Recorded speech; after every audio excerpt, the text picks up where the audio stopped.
Selamat datang di program Sejenak Bijak episode ke-35 dengan judul Perjalanan Panjang ke Negeri Tanpa Jalan bersama Jidu Krishnamurti. Seperti papan penunjuk jalan, saya hanya sekedar menunjukkan arah. Papan petunjuk itu tidak penting sama sekali. Yang penting adalah orang yang melakukan perjalanan. Pembicara bukanlah seorang guru, bukanlah seorang otoritas, bukanlah seorang pembimbing. Kita harus menempuh perjalanan ke dalam sendirian, bukan sebagai reaksi dari hal-hal lahiriah, tetapi sebagai proses yang tak terelakkan dalam mencoba memahami. Itu adalah kata-kata Jidu Krishnamurti, seorang pembicara, penulis, penceramah ulung yang sangat dihormati, dipuja oleh para penganut dan pengagumnya, tetapi juga sekaligus sering diremehkan dan ditertawakan oleh orang-orang yang tidak suka dan salah memahaminya. Kehidupan Jidu Krishnamurti adalah salah satu kisah yang paling tidak biasa dan inspiratif di abad ke-20. Hidupnya penuh dengan kepahitan, kerinduan akan kampung halaman dan rasa kesepian ketika diadopsi dan dibawa ke Inggris, kekecewaan karena tidak lulus ujian masuk universitas, kesengsaraan yang disebabkan oleh kecemburuan orang lain, kehilangan kepercayaan, rasa malu karena dipuja secara terbuka dan juga ditertawakan, publisitas yang merugikan, dan kesedihan yang sangat mendalam atas kematian adiknya Nitya. Namun, peristiwa-peristiwa yang mungkin sangat melukai itu menjadi kekuatan baru baginya untuk berkarya hingga akhir hidupnya yang menjadi warisan bagi umat manusia. Jidu Krishnamurti lahir pada tanggal 11 Mei 1895 di Madanapalis, sebuah kota kecil di India Selatan. Ia dan saudaranya diadopsi di masa muda oleh Dr. Ani Besan yang saat itu menjabat sebagai Presiden Theosophical Society. Dr. Besan dan yang lainnya menyatakan bahwa Krishnamurti akan menjadi guru dunia yang kedatangannya telah diramalkan oleh para teosof untuk mempersiapkan dunia bagi kedatangannya sebuah organisasi di seluruh dunia yang disebut Ordo Bintang Timur dibentuk dan Krishnamurti muda diangkat menjadi pemimpinnya. Namun pada tahun 1929, Krishnamurti mengambil jalan menyimpang, meninggalkan peran yang diharapkan untuk dimainkannya, lalu membubarkan ordo dengan pengikutnya yang sangat banyak dan mengembalikan semua uang dan harta benda yang telah disumbangkan untuk pekerjaan itu. Ia mengundurkan diri sebagai pemimpin figuratif para teosof dan memutuskan semua hubungan dengan gagasan apapun tentang organisasi keagamaan atau spiritual. Krishnamurti kemudian membuat sebuah pernyataan yang menjadi inti dari semua pemikirannya. Kebenaran adalah negeri tanpa jalan. Manusia tidak dapat mencapainya melalui organisasi manapun, melalui kepercayaan apapun, melalui dogma, pendeta, ataupun ritual apapun, tidak melalui pengetahuan filosofis atau teknik psikologis apapun. Kebenaran tidak bisa diturunkan, melainkan individu yang harus berusaha untuk mencapainya.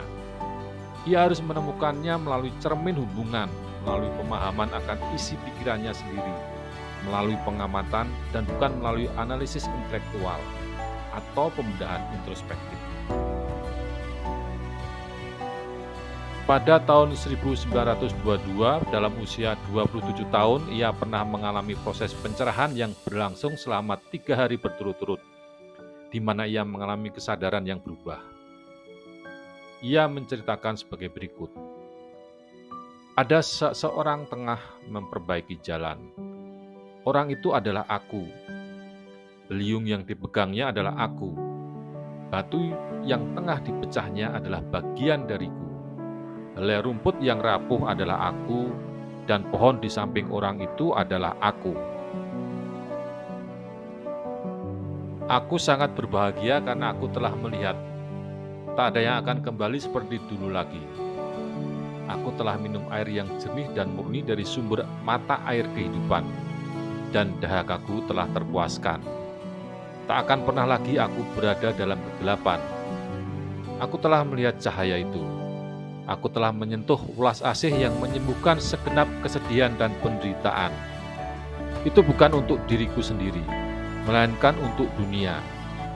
Sumber kebenaran telah terbuka bagiku dan kegelapan telah lenyap. Dan cinta dalam seluruh kemegahannya telah memabukkan hatiku. Hatiku tak akan pernah tertutup lagi. Aku telah minum dari pancuran sukacita dan keindahan abadi. Nampaknya ia menggambarkan dirinya tengah mabuk ilahi. Sejak meninggalkan kelompok teosofi, ia kemudian berkelana ke banyak kota di berbagai benua. Ia berbicara kepada setiap orang yang mau mendengarkannya. Ajarannya menarik banyak tokoh-tokoh dunia seperti Jawaharlal Nehru, Bernard Shaw, Aldous Huxley, dan Dr. David Bohm, serta banyak lainnya. Dia menyampaikan pidato di Perserikatan Bangsa-Bangsa tentang masalah perdamaian dan kesadaran dan dianugerahi medali perdamaian PBB pada tahun 1984. Pada masanya, Krishnamurti dianggap secara global sebagai salah satu pemikir dan guru spiritual terhebat sepanjang masa. Ia tidak menguraikan filsafat atau agama apapun, tetapi berbicara tentang hal-hal yang menjadi perhatian kita semua dalam kehidupan sehari-hari, tentang masalah-masalah kehidupan dalam masyarakat modern dengan kekerasan dan korupsinya, tentang pencarian individu akan keamanan dan kebahagiaan, dan kebutuhan umat manusia untuk membebaskan diri dari beban batin berupa ketakutan, kemarahan, luka, dan kesedihan. Ia mampu menjelaskan dengan sangat tepat cara kerja halus pikiran manusia dan menunjukkan perlunya menghadirkan kualitas spiritual dan meditatif yang mendalam dalam kehidupan kita sehari-hari. Namun, Krishnamurti selalu melihat dirinya tidak penting dan tidak diperlukan dalam proses memahami kebenaran. Proses melihat diri kita sendiri. Suatu kali ia mengacu dirinya sebagai sebuah telepon, suatu alat untuk digunakan oleh si pendengar. Dalam banyak pembicaraannya, Krishnamurti selalu menegaskan bahwa kebenaran adalah negeri tanpa jalan dan menyarankan agar orang tidak mengikuti doktrin, disiplin, guru agama, guru spiritual, ataupun otoritas apapun termasuk dirinya sendiri. Ia menekankan topik-topik seperti kesadaran tanpa pilihan, penyelidikan psikologis, dan kebebasan dari pengkondisian agama, spiritual, dan budaya. Selama sisa hidupnya yang panjang, ia mengajar bukan sebagai seorang otoritas tetapi sebagai seorang penyelidik yang menyelidiki masalah-masalah mendasar kehidupan dengan mempertanyakan semua asumsi dan menantang pendengarnya untuk melakukan hal yang sama. Intisari pemikiran Jiddu Krishnamurti tentang pikiran. Pikiran adalah waktu. Pemikiran lahir dari pengalaman dan pengetahuan yang tidak dapat dipisahkan dari waktu dan masa lalu. Waktu adalah musuh psikologis manusia. Tindakan kita didasarkan pada pengetahuan dan waktu, sehingga manusia selalu menjadi budak masa lalu. Sudah diketahui umum bahwa daya pikir adalah hal yang membuat kita berbeda dari makhluk hidup lainnya. Tetapi sayangnya hal ini juga menjadi alasan mengapa kita menganggap diri kita lebih tinggi dari tatanan alam. Dan sayangnya lagi, daya yang sangat penting ini sebagian besar digunakan dan disalahgunakan dari waktu ke waktu. Pikiran lebih banyak digunakan untuk keserakahan yang berpusat pada ego dan untuk pertumbuhan dan kekuasaan pribadi yang pada gilirannya mengurangi kesempatan atau merugikan bagi orang lain. Hal tersebut merupakan bukti nyata bahwa kita sesungguhnya tidak mengetahui atau memahami sifat umum dari proses-proses berpikir yang kita lakukan. Kita cenderung lebih menyadari isi pemikiran daripada bagaimana pemikiran tersebut sebenarnya terjadi. Kecenderungan itu pada gilirannya menyebabkan kekacauan dan kebingungan umum yang melingkupi kesadaran umat manusia. Kekacauan dan kebingungan itu menjadi akar penyebab dari kesedihan dan kesengsaraan yang meluas dan yang menghalangi umat manusia untuk bekerja sama dengan baik. tentang persepsi diri. Manusia telah membangun dalam dirinya citra sebagai pagar keamanan, baik secara religius, politik, dan pribadi. Ini terwujud sebagai simbol, ide, dan keyakinan. Beban dari gambaran-gambaran ini mendominasi pemikiran manusia, hubungan-hubungannya, dan kehidupannya sehari-hari. Gambaran-gambaran ini adalah penyebab masalah-masalah kita karena memisahkan manusia dari manusia. Persepsinya terhadap kehidupan dibentuk oleh konsep-konsep yang sudah tertanam dalam pikirannya. Isi kesadarannya adalah seluruh keberadaannya. Tentang kesadaran, dunia ini penuh dengan kekacauan dan manusialah yang harus memahami bahwa ia adalah bagian dari kekacauan itu. Ia menjadi penyebab dan sekaligus yang menerima akibat. Krishnamurti menyatakan bahwa membawa alam bawah sadar ke alam sadar adalah buah pertama dari kecerdasan manusia. Ini menandai tercapainya tingkat manusia. Dan integrasi seluruh mekanisme ini akan membuka kesadaran, pandangan persepsi, dan tindakan di luar mimpi yang membebani. Kesadaran kita telah diprogram sebagai kesadaran individu. Kita mempertanyakan apakah kesadaran yang telah kita terima sebagai kesadaran individu itu sebenarnya adalah kesadaran individual. Tidak, ternyata apa yang disebut sebagai kesadaran individu itu adalah kesadaran seluruh umat manusia. Tentang meditasi, saya khawatir kata meditasi telah disalahgunakan. Ada begitu banyak sistem meditasi, Tibet, Cina, Hindu, Buddha. Saya tidak mengerti apa yang Anda maksud dengan meditasi. Bagi saya, meditasi adalah sesuatu yang tidak dapat dikembangkan atau dipraktekkan dengan mengikuti suatu sistem.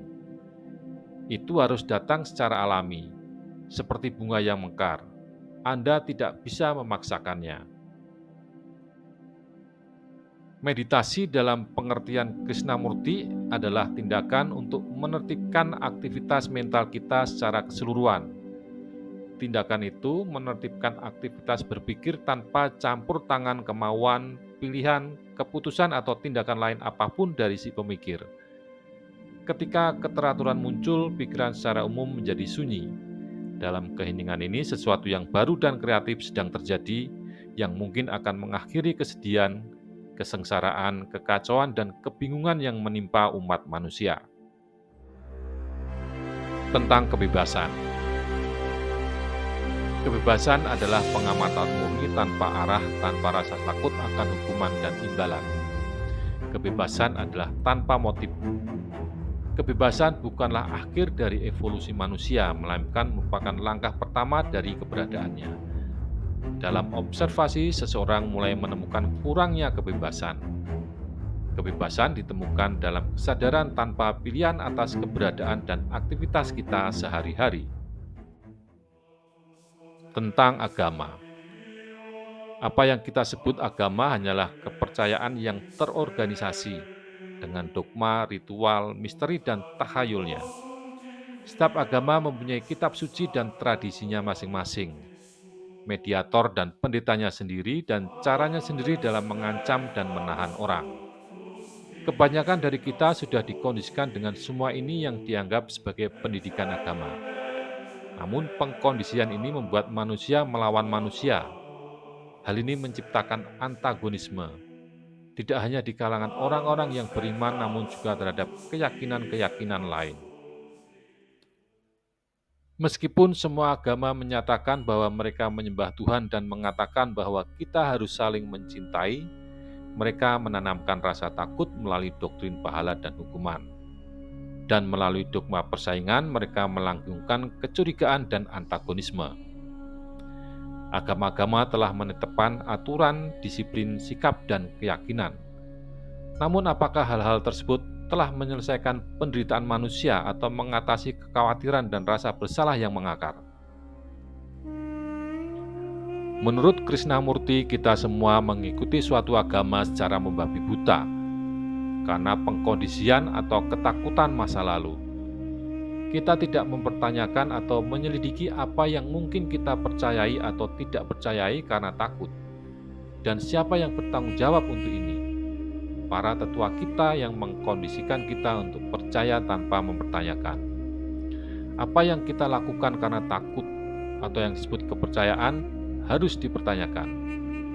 Ia menyatakan bahwa pikiran religius sejati seharusnya bebas dari rasa takut, bebas dari keyakinan buta, dan bebas dari kontradiksi.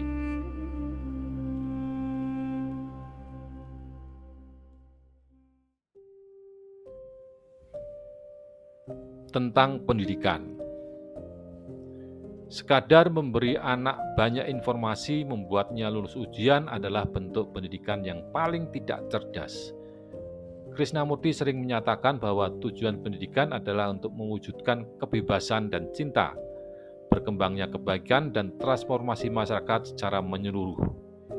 Ia secara khusus membandingkan hal ini dengan apa yang menurutnya merupakan tujuan dari sebagian besar sekolah yang menekankan persiapan kaum muda untuk meraih keberhasilan secara materi dalam masyarakat. Ia mencela kenyataan bahwa sebagian besar pendidikan adalah untuk memperoleh pekerjaan atau menggunakan pengetahuan tersebut untuk kepuasan diri, untuk membesarkan diri, agar bisa maju dalam dunia. Hanya dengan mengembangkan kapasitas teknis tanpa memahami apa itu kebebasan sejati akan berujung pada kehancuran, pada peperangan yang lebih besar, dan itulah yang sebenarnya sedang terjadi di dunia. Menurut Krishnamurti, jenis pengajaran yang tepat harus mencakup metode-metode seperti berikut. Yang pertama, metode tidak seharusnya mengajarkan anak apa yang harus dipikirkan, tetapi bagaimana berpikir. Yang kedua, metode harus memberikan kebebasan bagi anak-anak yang memungkinkannya berpikir sendiri. Yang ketiga, metode yang digunakan dalam mengajar harus memungkinkan anak mempelajari subjek secara menyeluruh. Dan yang keempat, bertanya dan berpikir kritis diperlukan untuk dijadikan bagian dari proses pembelajaran. Krishnamurti meninggalkan warisan yang mendalam bagi kita. Banyak ceramah, diskusi, dan percakapannya yang direkam sekitar 600 rekaman video dan lebih dari 2.500 audio. Lebih dari 80 buku telah diterbitkan baik secara mandiri maupun oleh penerbit besar yang telah diterjemahkan ke dalam 60 bahasa. Ia juga mendirikan sekolah-sekolah atau pusat-pusat pendidikan. Dan semua hal itu memastikan bahwa Krishnamurti akan dikenal oleh generasi-generasi mendatang.